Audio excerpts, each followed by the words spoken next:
CHAPTER X. Of Man and Nature on the Broads, by Arthur Henry Patterson. Recording is in the public domain. October in Broadland. Along the woods, along the moorish fens, sighs the sad genius of the coming storm. The wanderers of heaven, each to his home retire, save those that love to take their pastime in the troubled air, or, skimming, flutter round the dimply pool. By Thomson. A decided change has crept, almost imperceptibly, over Broadland, and the face of nature in general. The eddying winds of autumn are making inroads among the sere and yellow leaves that tint the hedgerow and the woodland, but which are yet beautiful to look upon even in their decay. The approach of winter has already made its influence felt among the tribes of earth and air. The summer birds are entirely missing, the chinking notes of the redbreast become almost as familiar as the chirruping of the sparrows, and the sweeter sounds that greeted us in the sunnier days have given place to harsher cries and wilder call notes. The holidays are over. The seaside watering places have assumed their normal appearance. No longer the huge trains of joyous excursionists and the heavily laden steamboats pour forth their loads of holiday making humanity. The towns and cities have settled down again for a long spell of serious work. The dwellers in the quiet country are still busy in the fields, for a prospective harvest in the coming year demands their following the ploughshare and the harrow. Contented Hodge is whistling at the plough tail, his merry "Whirr, Dobbin!" bespeaking the completion of another furrow. The white-winged craft that recently crowded the silent flowing river are absent, the riverways and the lagoons of Broadland are no longer ploughed by the sharp bows of the swift gliding yachts. Nothing but the huge tan sails of the wherries may be seen speeding their devious ways among the sedge-lined rivers and reed surrounded Broads.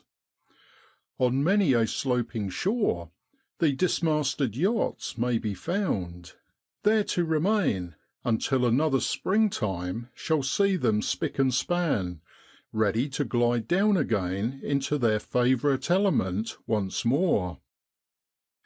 We shall have a quiet run up to day, and it is a strange little craft in which we hope to reach the Broads.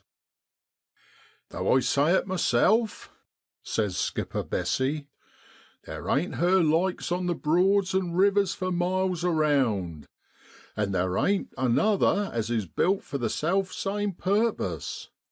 And let get her clear of the town, and you'll see what a merry little thing she is."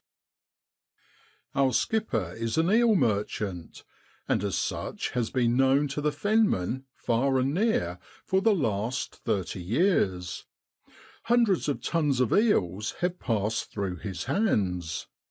Our vessel is simply a big ship's gig, with a streak or two added to her height, her sharp stem and stern and cutter rig giving her an exceedingly rakish appearance.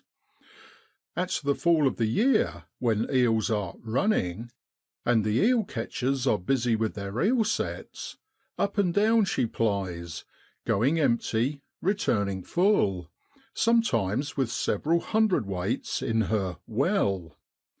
Fore and aft the craft is buoyant; indeed, at the stern is a famously snug cabin, in which the skipper and his man make comfortable when on their strange voyaging to and fro. Midway the vessel is one huge tank, the sides of it being perforated with innumerable holes for the free ingress of water.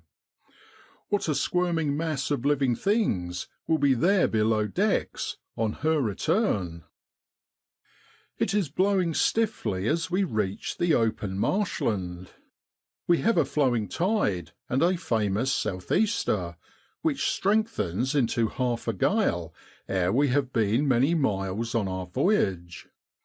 How the trim thing spins along, with every stitch of canvas crowded on, mainsail, topsail, and jib. Several wherries are speedily overhauled, fast as they are sailing, although with shortened sail, and with their lee plankways under water. Our vessel is well ballasted, and our worthy skipper knows her capabilities, and we fancy is amused at our slight uneasiness, for now and again she heels over somewhat unpleasantly. The marsh houses, the pump mills, and the remnants of the cattle on the marshes flit quickly by, and a bubbling eddy of white foam surges behind us. The wherrymen salute us in their rough, pleasant way as we pass them, and throw out not unpleasant eulogies on the white bearded skipper and his dashing ' Polly.'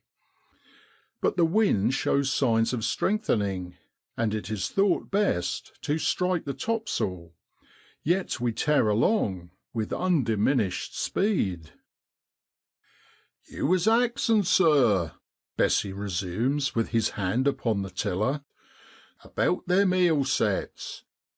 See yinder's one hanging on stacks to dry.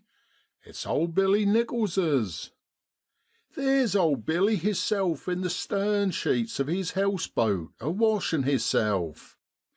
It's time he had a scrub, I reckon.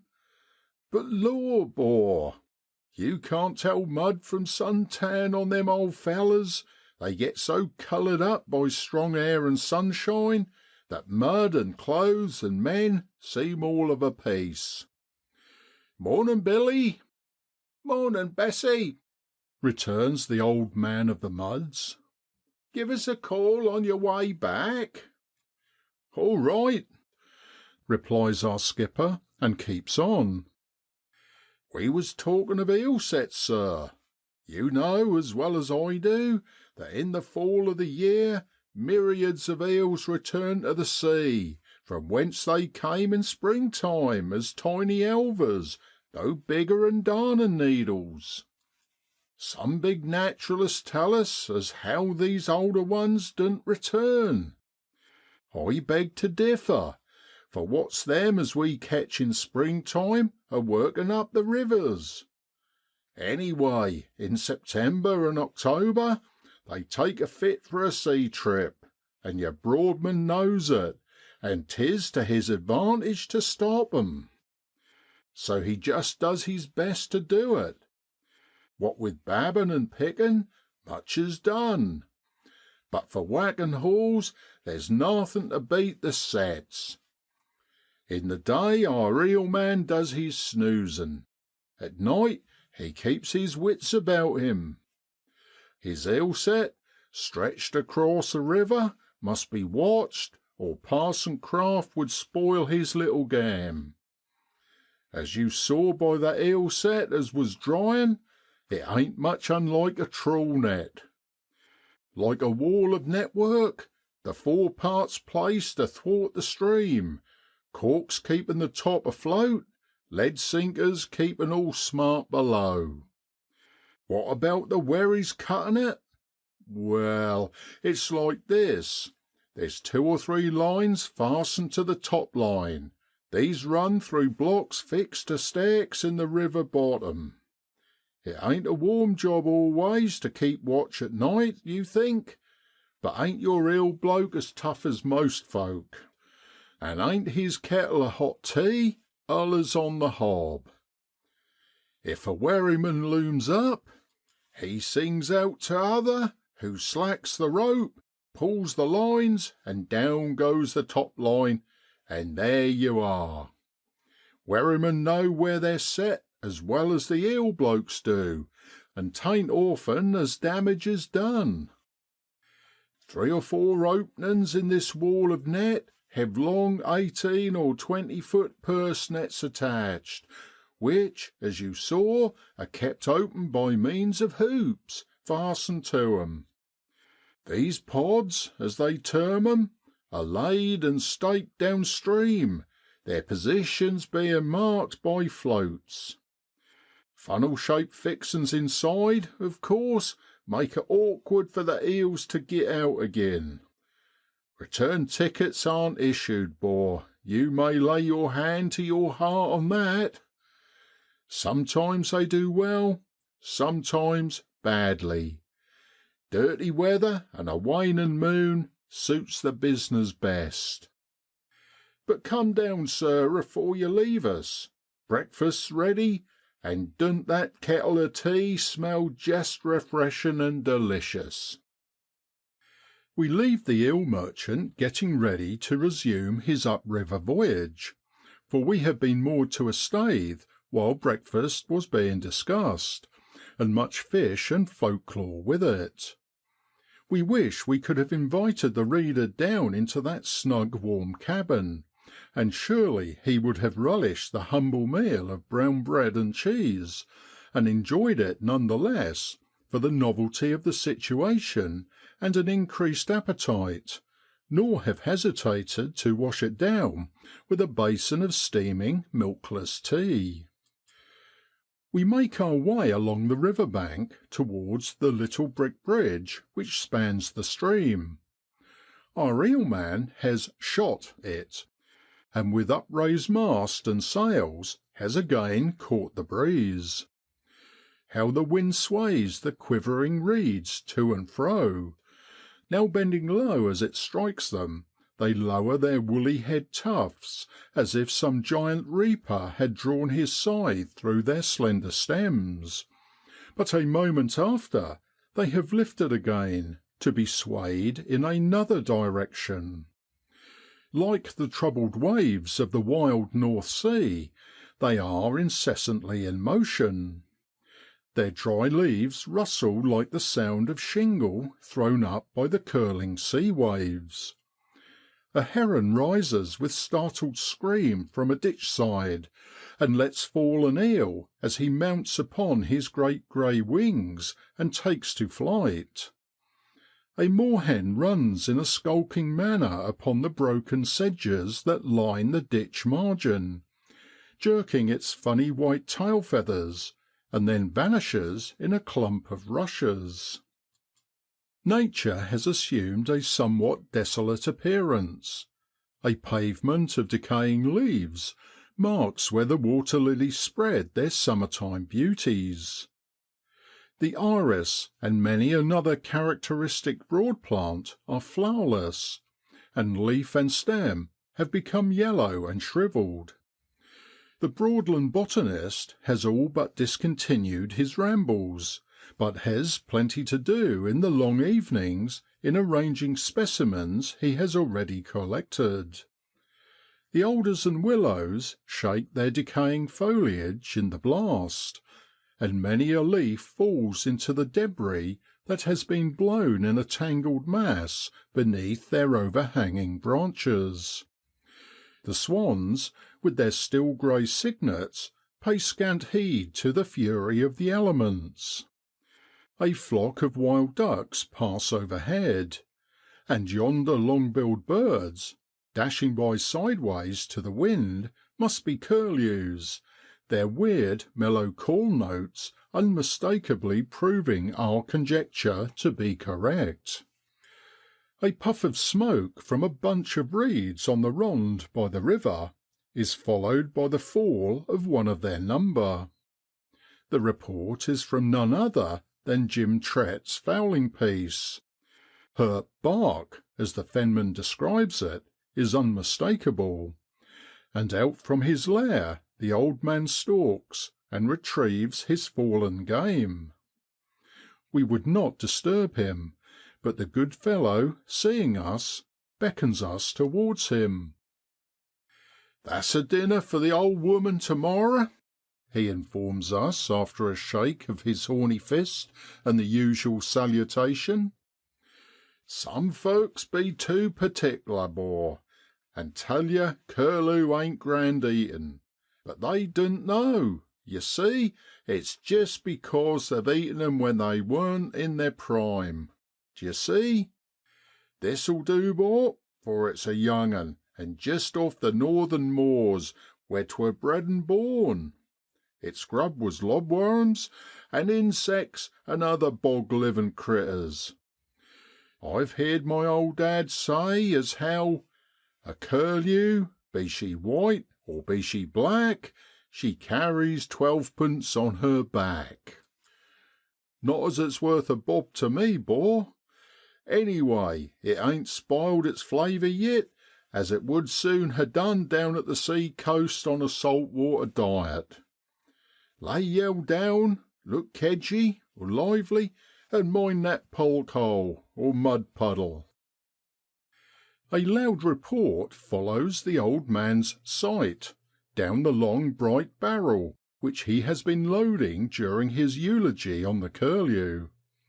This time a lapwing is slain, and as we peer through an opening in the reeds, we see the poor thing stop short in its flight, turn over, and with extended wings fall like a clod upon the rond, from which it rebounds several inches with the impact. Jim Trett evidently knows well the "lay" of the country, and that certain spots are used as "leads" by various wild birds. ' Here, 'bor,' he resumes, ' hornpies, or lapwings, or peewhips, as some call 'em, gin'rally lead this time of the year. Arter feedin' on them mashes (marshes) behind them fir trees yinder, they come back in the mornin' to the uplands to preen their plumage and nap till nightfall. Here come two or three more. I'll whistle 'em.' The fellow's wrinkled face puckers up as he imitates the hornpie's familiar cry. But though they answer to it, they fly wide of him. We leave him to his own devices, and make towards the Broad, after promising to drop in at eventide to discuss the merits of an old ' hernshaw ' or heron as he'd kilt the night afore on the marshes. The breeze has upset Jim's arrangements for the day. Had the weather been different, he would have been out roach fishing with a gentleman who is keen upon the pastime. As it is, this angler, he informs us, had gone to the Fenman's Shelter, and Jim, as we saw him, had made the best of matters by airing old Peggy, his favourite fowling piece, and shooting for what he couldn't arn, his dinner. Dropping in at the Fenman's Shelter, we find the aforesaid roach angler, a plump, well nourished, fussy gentleman, who seems alternately amusing himself with sipping a mug of ale and munching biscuits, reading a week old Telegraph, and peering in a fidgety sort of way out of the window at the weather. We are soon on a friendly footing, and the little man waxes exceeding chatty. ' A rum fellow is that Jim Trett,' he remarks, when the weather and divers other subjects have been commented upon, ' and he's but a type of your unadulterated fenmen, who, alas ! are a generation which these days of breechloaders, railways, drainage, and school boards, will soon supersede by a mongrel following. The fashion of this world passeth away, I've heard our parson say, and it's a downright pity that your fenman has been included in the category. Education in particular is playing the excuse me, sir, I'd nearly dropped an old fashioned English word with a U in the middle of it. Havoc, I mean, with their strange superstitions. It is weeding out many of their queer old time provincialisms, and will some day convert their quaint Norfolk dialect into dull, terse, unmelodious English.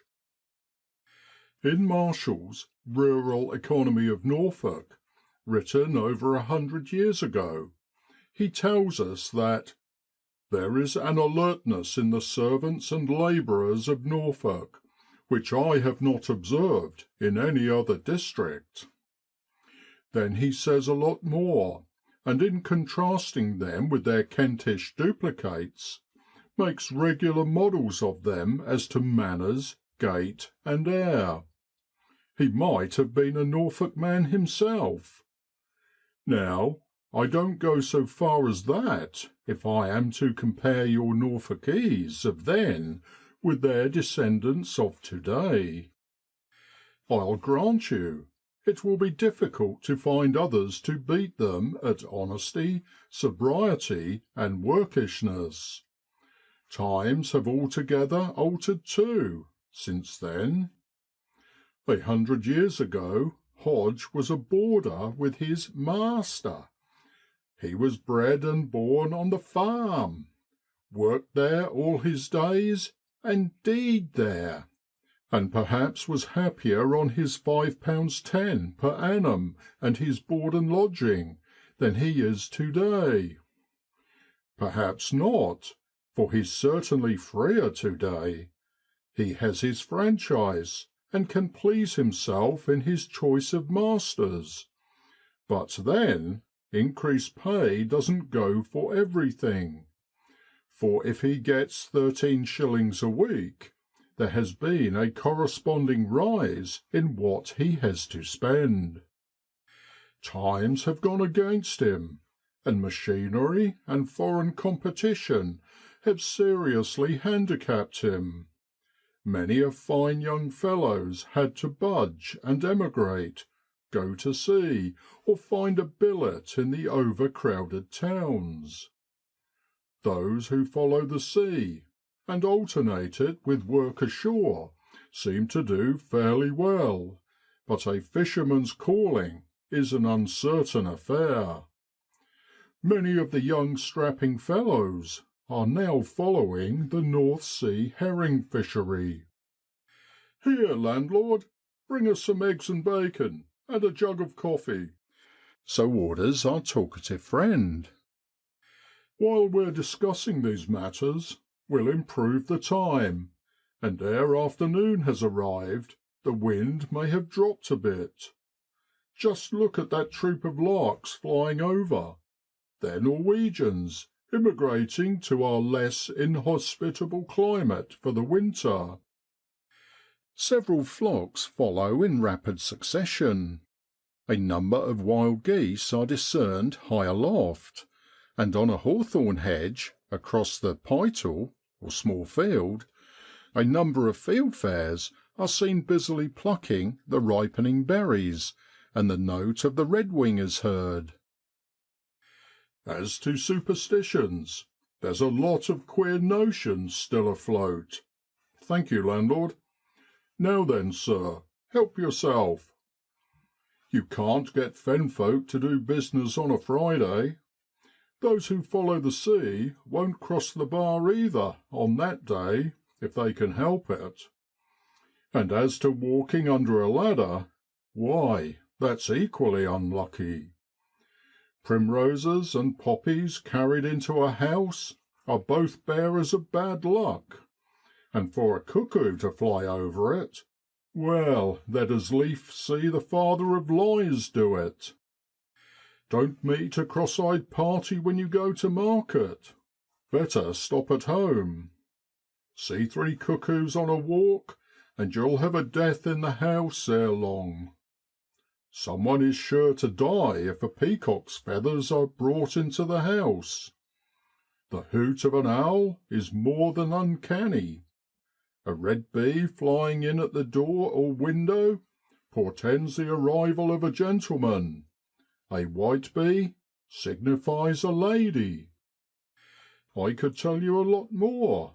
See, I've quite a notebook full of folklore. But the bacon's getting cold. Now then, landlord, some cheese and biscuits, please.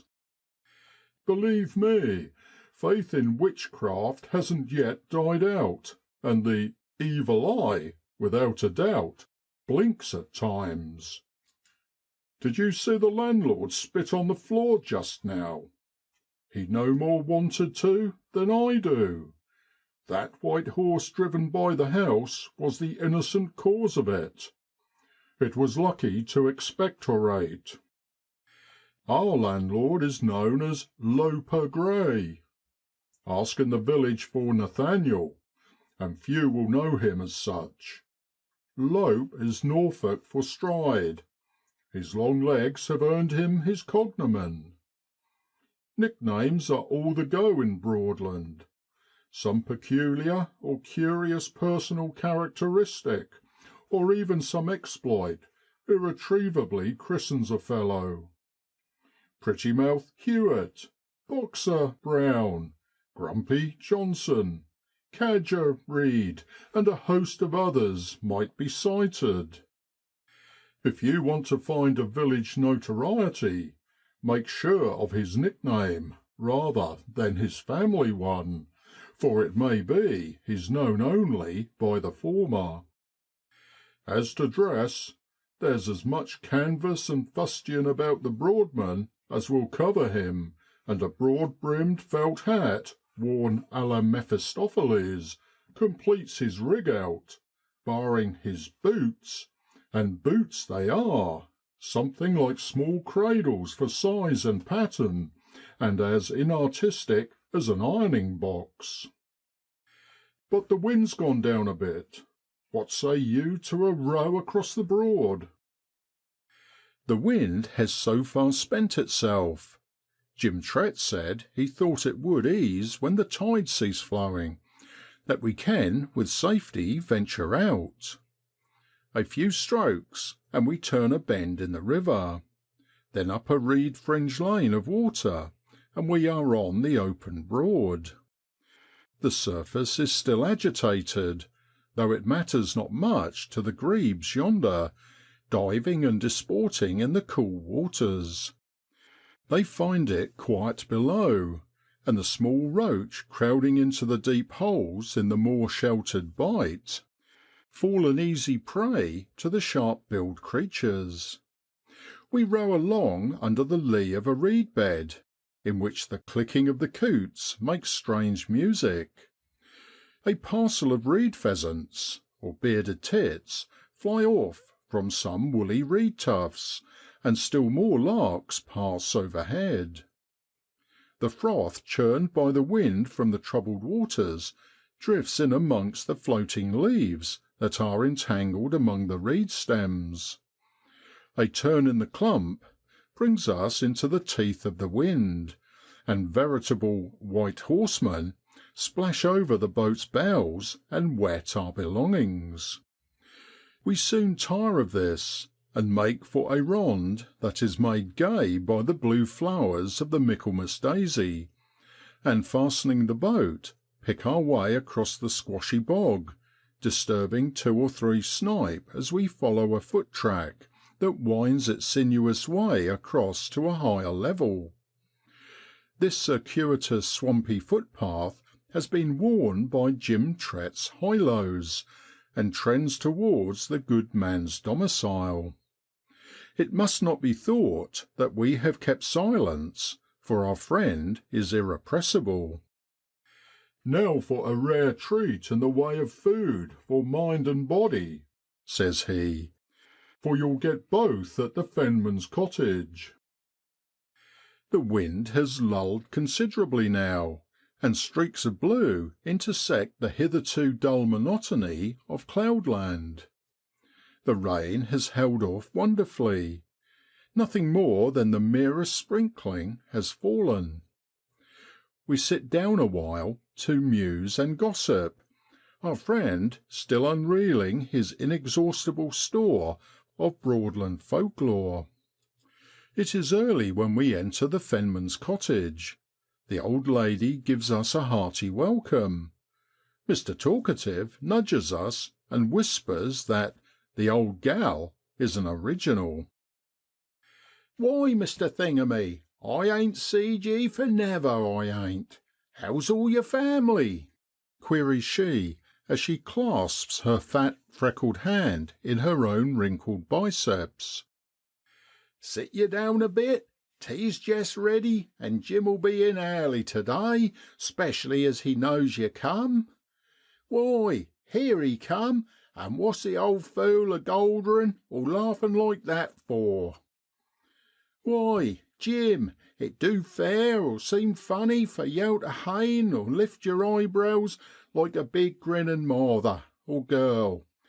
Yow ain't so saddle a 'bor, I can see, as yow wor when yer went out. What's up wi' ye ?' 'Well, old woman, I jest now seed neighbour Cubitt a comin' home with his old Dicky (donkey). Jest as they reached Loper Grey's, it got scared and began a dancin'. Well, off come a wheel and a tub of swill as he'd gone and fetched. Flew off along wi' him. Down went Dicky and tub and Cubitt into a hole (dry ditch) together. What with dumplin' and grease and sich like, well, 'bor, in all yer born days niver did ye see sich a sight, neither 'fore nor arter,' and the old fellow roars again at the very recollection of it. ' Take a note of the words,' says Mr. Talkative, ' for they're rale Broad Norfolk.' It is a pleasant time that we spend over at the good folks' tea table. Jim Trett, having oiled his gun and hung it up, and his frail basket of game, the aforesaid curlew and lapwing, to which has been added a mallard, and having made himself presentable, sits down beside us. Need we detail the savoury viands presented? Good tasty herring, hot potatoes, mushrooms from the marshes, garden beet from the cultivated patch surrounding, boiled pike and potted eel, and a whopper of a blackberry pie to finish with. What more we need say of them? Jim Trett brings forth from his memory locker many a stirring adventure, for there are such to be met with in Broadland, much that is interesting about fish and bird and animal, about shooting swans and snaring pike, ferreting and trapping, and what not.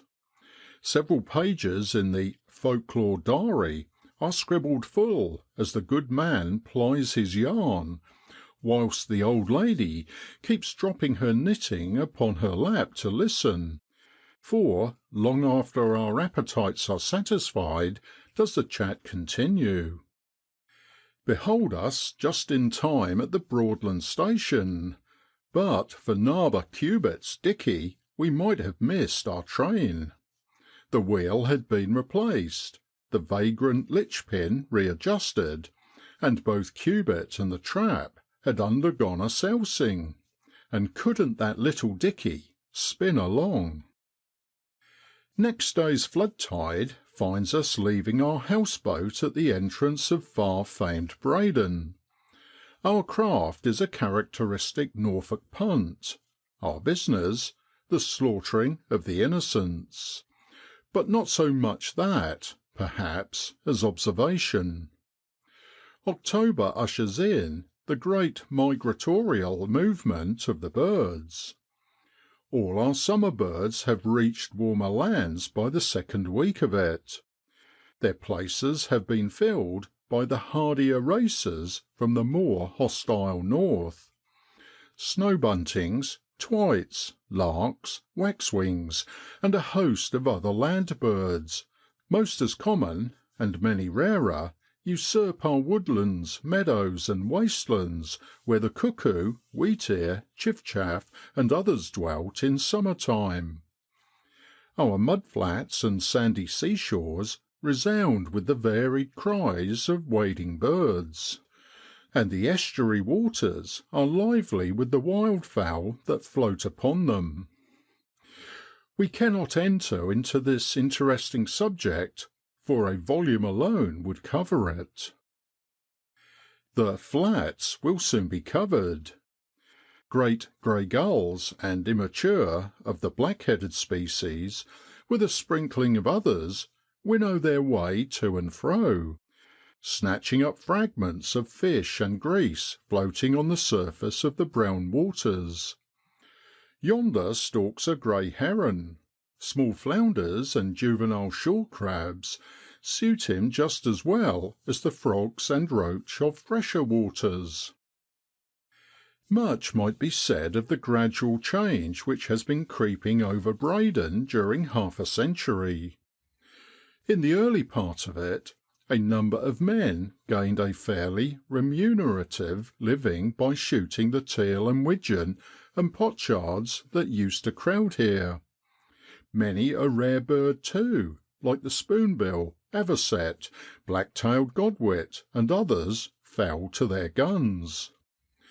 These, with black terns, phalaropes, and other rarities, and crowds of the commoner curlews, bar-tailed godwits, knots, and grey plovers, these last three in their striking nuptial plumage, dropped in springtime on their way north, and again in autumn, after the duties of procreation had ended. What hauls, before the close seasons were instituted, did the hardy wildfowlers make at times? But great changes have taken place in their one time favourite habitats. And now October finds us with fewer birds to shoot or look at. As we drift and paddle upstream, the calls of a few curlews, ringed plovers, dunlins, and mayhap of some less common species, ring out over the rippling waste of waters. A short way ahead of us, upon the shelving mud, are half a dozen small grey birds. They are about as large as doves. Give us the glasses. What pretty little fellows! They are knots. What are they doing? Two are splashing thigh deep in the shallow, washing their already spotlessly clean plumage. The others are nimbly running here and there, in search of red ragworms, or any small unfortunate crustacean that may have been playing in a tiny puddle. Now they all bunch up, run a short way again, then turn and innocently eye us as we come within gunshot.